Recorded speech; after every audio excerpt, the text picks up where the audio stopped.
What's up, Bulls Nation? It's the Bloody Horns podcast. I'm your host, Justin.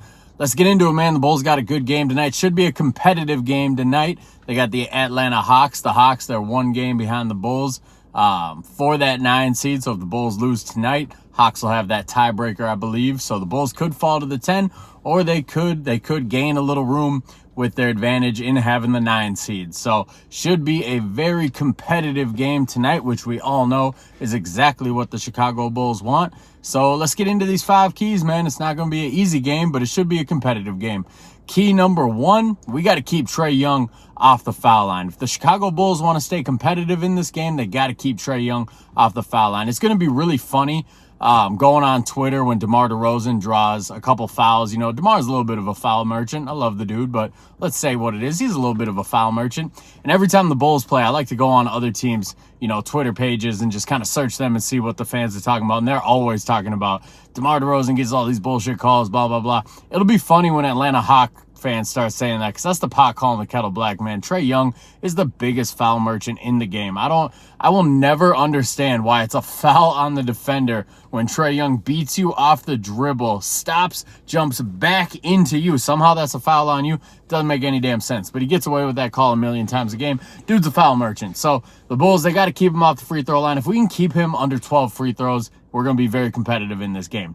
Key number 2, Nikola Vucevic. I need you to be competitive in your matchup with Clint Capella. Clint Capella, he's a guy I probably rank as better than Nikola Vucevic. I know the numbers, the raw points and rebounds don't necessarily match that, but Clint Capella understands his role. He's a much better paint protector than Nikola Vucevic. I think he's a better rebounder than Vuce. I think Vuce might average more rebounds, but if you look at total rebound percent, I think Capella comes out a little ahead on that. He screens better. He just seems like a guy who the one thing you can say about him is he knows his role. He's not out here chugging up threes. He's not out here shooting 25 times in a game. He knows his role, and I value players like that. So should be a very competitive matchup. I need Vuce to have like a performance like he had against the Grizzlies the other night. We can't be having Orlando Magic Vuce. And I'm not talking about the Vuce that played with the Orlando Magic. I'm talking about the Vuce that shows up every time we play against the Orlando Magic. I can't have that Vuce showing up. If that Vuce shows up, we ain't going to be very competitive.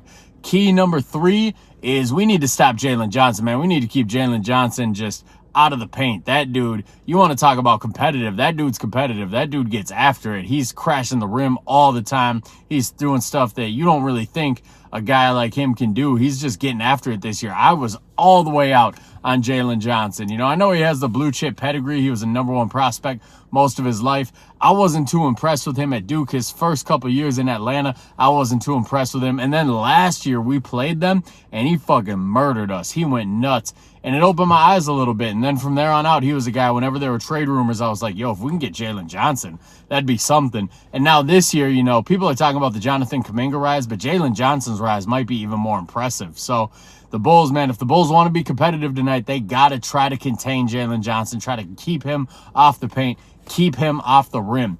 Key number 4, I need Coby White to be competitive Coby White. I need Coby White to shoot a competitive rate. Trae Young is going to get at least 25, if not 30. I need Coby to compete with him, be competitive with Trae Young, and try to match him bucket for bucket. So we're going to need a big Coby White game. The last game, Coby White, he wasn't too competitive with his shooting. He shot 2 of 11 from 3, and really did the Bulls in. It's hard to be competitive when your best player is shooting 2 of 11 from 3. So we need a little bit better from Coby. I'm going to chalk it up to the game. I'm going to chalk it up to the grind of the season. We're at that midway point. So Coby White, I think he has a bounce back game tonight. And we just need him to be competitive with Trae Young and try to match Trae Young basket for basket a little bit. And the last key, man, DeMar DeRozan, man, we need you to keep facilitating. I don't need you isolating. When DeMar's isolating, we're just not that competitive. We're much more competitive when DeMar DeRozan is sharing the ball, getting everybody else involved. So if the Bulls want to be competitive, want to win the game tonight, DeMar DeRozan, I need you to have at least 5+ fouls.